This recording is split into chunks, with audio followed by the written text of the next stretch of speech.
ஆண்டவராகிய இயேசு கிறிஸ்து நியாய தீர்ப்பை குறித்தும் நரகத்தை குறித்தும் பேசுகிறார். இன்றைய பெரும்பாலான சபைகளிலே நியாய தீர்ப்பை குறித்தும் நரகத்தை குறித்தும் பிரசங்கிப்பதே கிடையாது.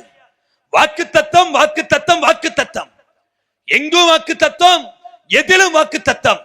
வாட்ஸ்அப்ல தினந்தோறும் வாக்கு தத்தத்தை அனுப்புகிறதையே அநேகர் முழு நேர ஊழியமாக செய்து வருகிறார்கள். ஆத்துமாதாயம் என்றதில்ல, சுவிசேஷ அறிவிக்கிறது இல்ல, வாக்கு தத்த ஊழியம். சபைக்கு சினிமாவுக்கு போறவன் குடிக்கிறவன் வருவான், அவனுக்கு வாக்கு தத்தம். என் சமூகம் உனக்கு முன்பாக செல்லும். எங்க சினிமா தியேட்டருக்கு ஒயின் ஷாப்புக்குமா? வேதத்திலே சொல்லப்பட்ட எல்லா வாக்கு தத்தங்களுக்கும் நிபந்தனைகள் உண்டு. நான் சொல்லுகிறதை உங்கள் காதுகளை கூர்மையாக்கி கவனியுங்கள்.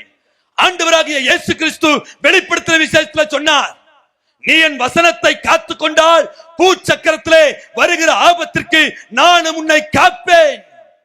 நீ வசனத்தை கை கொண்டா வர இருக்கிற ஆபத்துக்கு நான் உன்னை காப்பேன். நிபந்தனையோடு கூடிய வாக்கு தத்தம்.